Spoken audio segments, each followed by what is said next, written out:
What's up guys, Asian here again with another theory crafting guide video. Today we're going to be talking about light weaving and heavy attack weaving, two very important skills that you need to master if you want to do endgame trials. These two skills will definitely help bump up your DPS, especially if you are using a Maelstrom Maelstrom Strafe backbar, because that will greatly increase your DPS as a Magicka user. For stamina users, a lot of the stamina DPS classes now are doing heavy attack builds, so it's not quite as important, but it is still important to know kind of how to what's called queuing up an ability when you heavy attack weave. So we'll be going over both Magicka DPS and stamina DPS, kind of how to light weave and heavy attack weave. So I'm here on my Magicka Nightblade on the PTS, just so I can get a little bit better performance, since I don't have to compete with people on the PTS server as much. So I'm going to show you guys basically what light attack weaving looks like. One of the reasons why I decided to go on the deep Nightblade is because we have Merciless Resolve, which if you hit an enemy with 5 light attacks or heavy attacks, you can basically get the Assassin's Will proc, the bow proc, and you can do this multiple times during a single cast of Merciless Resolve. So we're going to be using the Nightblade to kind of keep track of the light attacks that we're doing, so you guys can kind of see what light weaving looks like, and you can guys also get an indication of whether or not I'm light attack weaving correctly, because even I don't consider myself to have completely mastered light attack weaving. So here we go. So this is kind of what light attack weaving is. So just starting off with kind of the mechanics, the basics of what it is. Every skill in this game is on what's called a global cooldown. So all your abilities are on this cooldown. So if we go ahead and start using the ability, you'll see that you can see here I'm just mashing the button, but I can only cast the ability once every second, more or less. Right? So it's 1 Mississippi, 2 Mississippi. 1 Mississippi, 2 Mississippi. So every second, you're able to cast one ability. Now, light attacks are also on their own cooldown as well. So if you see here, I'm mashing away at my left mouse button right now, but I can only cast a light attack only every so often. It's just slightly faster than 1 second, so if we count on Mississippi seconds, 1 Mississippi, 2 Mississippi, so you can pretty much do about 1.5 to 2 light attacks per second. So that's kind of the global cooldown for light attacks. Now, the ability global cooldown and the light attack global cooldown are not shared, as you can obviously tell, because you can cast light attacks faster than one light attack per second. So basically what light attack weaving does is it tries to take advantage of the fact that these two do not share a cooldown. So there's two schools of thought here. You can either think of it as putting a light attack between your abilities, or you can think of it as putting an ability between your light attack. So whichever school of thought you prescribe to, the end result is going to be the same. You're going to basically be weaving light attacks between each ability, or abilities between each light attack. So you can see here we're going to be spamming our ability here. We're on the cooldown 1 second, but hold on.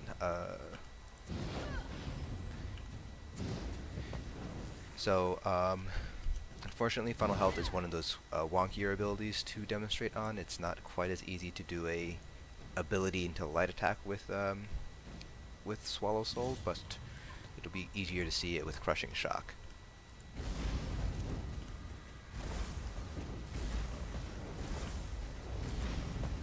So this is basically what light attack weaving looks like, more or less. Now it's very obvious to know when you got the light attack off, because you will see that fireball or lightning bolt go off if you're using a lightning staff.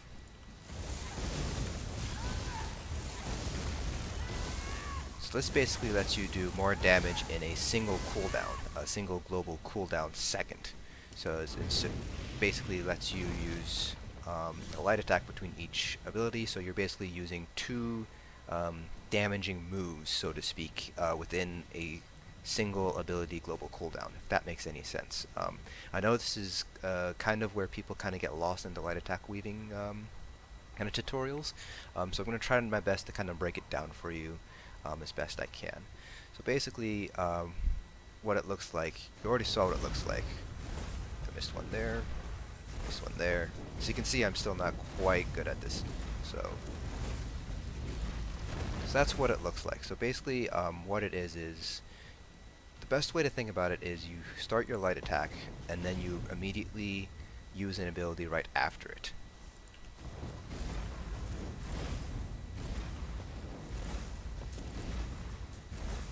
So you can see here I am missing a couple of light attack weaves. So what's happening when I'm missing light attack weaves it's one of two things. If my light attack does not go off, that means I was too slow on hitting the mouse button. Basically, I got caught in the cooldown between an ability and a light attack. The other alternative is I was too slow on the click. So I can either be too slow on the click or too fast on the click. And both of them basically result in the same thing: you miss the light attack. Being too fast means you kind of do, let me see if I can do it for you guys here. There, you kind of start going into the light attack animation, but you don't actually light attack. That's being too fast on the click. If you're too slow on the click, it just feels slow. It feels sluggish. That's a little bit less of a problem versus going too fast, because at the very least, if you're going too slow, you're still getting a light attack off with each ability. Nightblades, unfortunately, have their spammable is a little bit more finicky to play around with compared to Crushing Shock. It is funnel health, so this one's a little bit more finicky to go around because of the animation. You can see here it's a little bit slower than Crushing Shock, but that's just due to the nature of the ability itself. There's something weird with the animation there. So light attack weaving is basically what gets you that extra DPS. So I have an ultimate up, so I'm going to do a real quick parse, and you guys can I'll show you exactly why light attack weaving is just so important, especially on a Magicka Nightblade because of Merciless Resolve. Merciless Resolve does a lot of damage, but even on Magicka Sorcerers, Templars, DKs, even Magicka Wardens, light attack weaving is very important.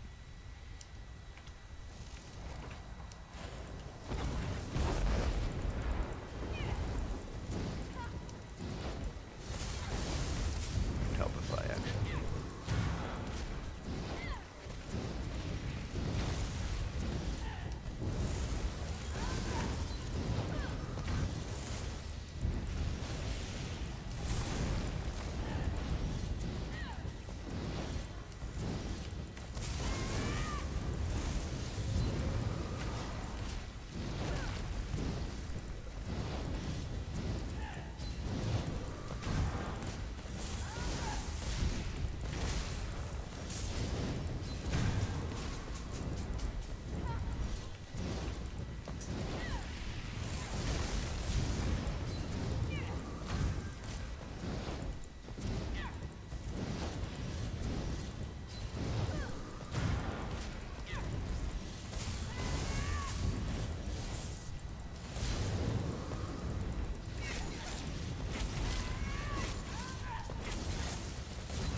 So the parse itself is not exactly what's going to matter. What matters here is the percentage of DPS that comes from our light attacks. So you can see here in Combat Metrics, it breaks down more or less in simple terms what percentage of your DPS comes from which abilities. So for here you can see my light attacks make up 15.8% just with the front staff, which is going to be where your spammable is. For Magicka Sorcerers, it's going to be obviously Lightning, which is going to be down here. So if you guys don't know already, the way Combat Metrics kind of divides up your elemental damage, anything that's red is considered fire damage, anything that's yellow is considered shock damage. Let me see if I can find ice. I don't have any ice damage here, but ice damage is basically a very pale color, and then this kind of bluish purple color is magic damage, if you guys didn't know that.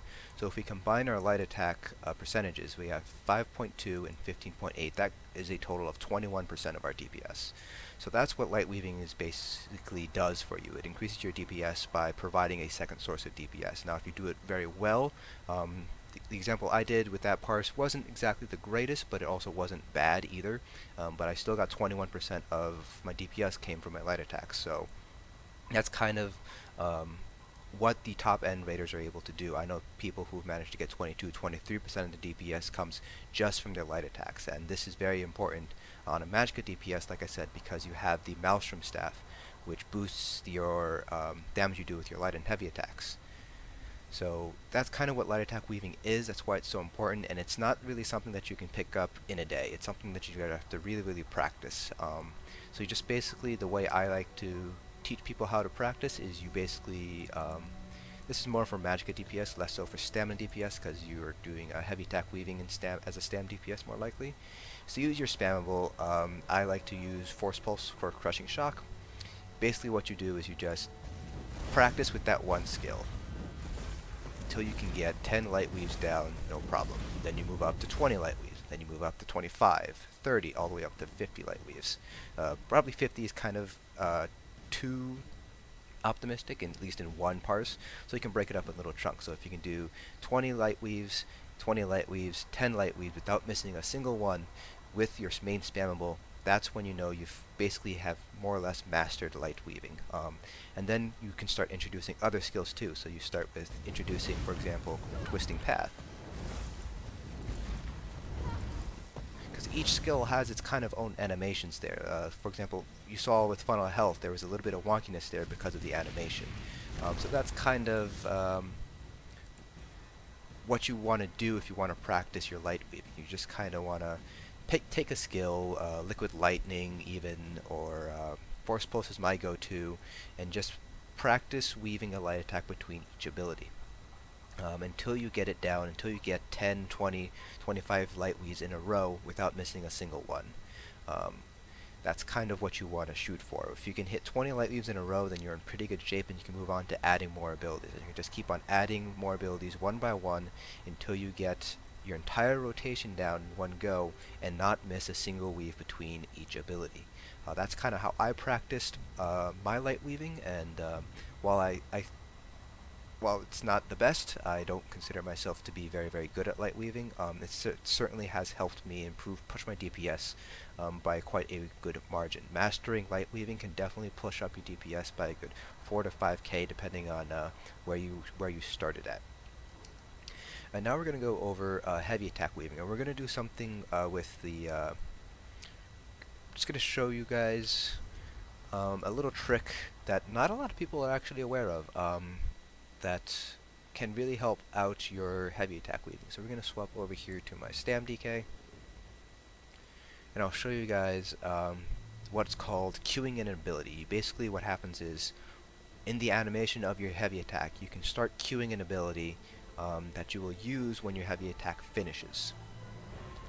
So I'm going to show you guys kind of what it looks like on a stamina character. For a Magicka character, it's very easy. It's basically, if you're heavy attacking, you're generally heavy attacking on your lightning staff, so it's basically while you're channeling that lightning staff, you basically mash the button of the ability that you want to do next, and as soon as your lightning heavy attack finishes, you'll cast that ability right away. I'm just going to wait to load in here.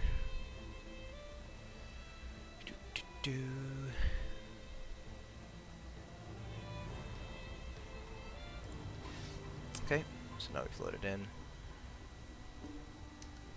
Alright, so for stamina characters, you're really only light weaving on your back bar, so your back bar is basically more or less going to look something like this. You're going to start with your Endless Hail,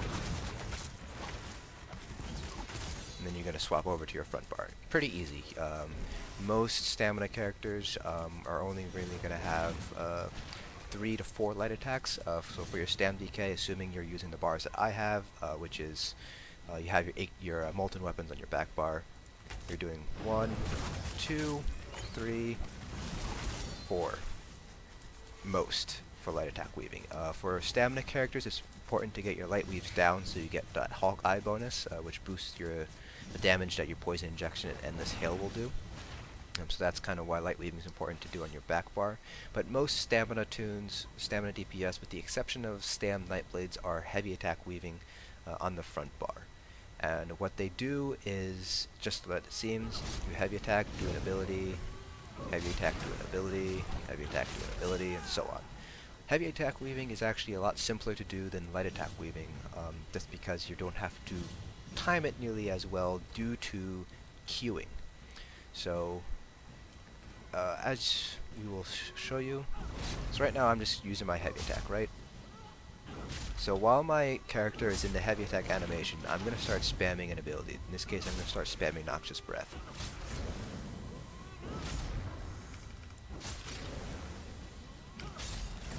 So what you saw there is that as soon as my heavy attack hit, I cast Noxious Breath.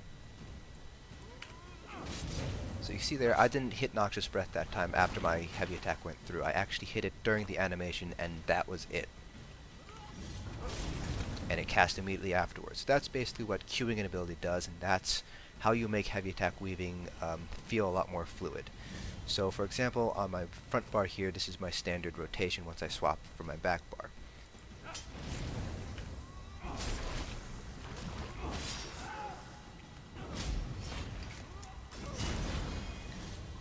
Basically what I'm doing is, I'm basically holding down the left mouse button, because if you do that, you'll just continually heavy attack. And while I'm doing that, I'm hitting the button for the next ability. And that's all I have to do. It's very simple, very straightforward. But what you also might have noticed there is that I did what's called a swap cancel out of my Deadly Cloak. Now you can swap cancel out of a lot of different abilities here, so I'm just going to show you guys kind of what swap canceling is. Mainly, you're going to be doing this with, on Magicka Toons, you're really only going to be doing this with Blockade. You're going to, when you swap from your back bar to your front bar. On Stamina Toons, you're going to be swap canceling mainly Caltrops and Deadly Cloak.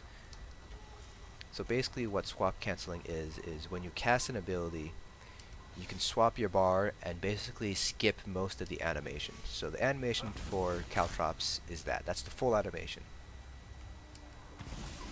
But if you swap cancel, you will skip past part of that animation and you can go immediately into a heavy attack or a light attack right afterwards. Because remember, abilities in heavy attack and light attacks don't share the same global cooldown. So there you go. And so the same deal with Deadly Cloak.